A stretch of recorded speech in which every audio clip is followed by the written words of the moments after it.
తెలుగు భాషలో కొన్ని వాడక పదాలు ఉంటాయి. గాజులు తొడుకున్నావా, చీర కట్టుకున్నావా, అమ్మాయిలాగా ఏడవద్దు.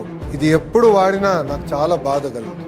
అందుకే ఇక్కడున్న మహిళలందరూ చెప్తున్నా, మా చెల్లెమ్మలందరూ చెప్తున్నా, ఎవరన్నా ఇంట్లో గానీ ఇది వాడితే లోకేష్ అన్న చెప్పాడు ఇది వాడద్దు, వాడితే లోకేష్ అన్నే నేను పిలుస్తానని చెప్పాల్సిన బాధ్యత ఉంది. సమాజం ఎప్పుడు బాగుపడుతుందంటే మనం మహిళల్ని గౌరవించినప్పుడే బాగుపడుతుంది.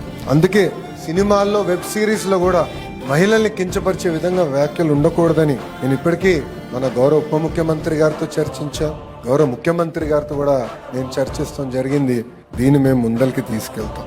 ఇంతేకాదు, నేను మంత్రి అయినప్పుడు ప్రాథమిక పాఠశాలలు ఇస్తున్న పుస్తకాలను నేను చూశాను. దాంట్లో ఇంటి పనులు చేస్తున్న ఫోటోలు చూశాను.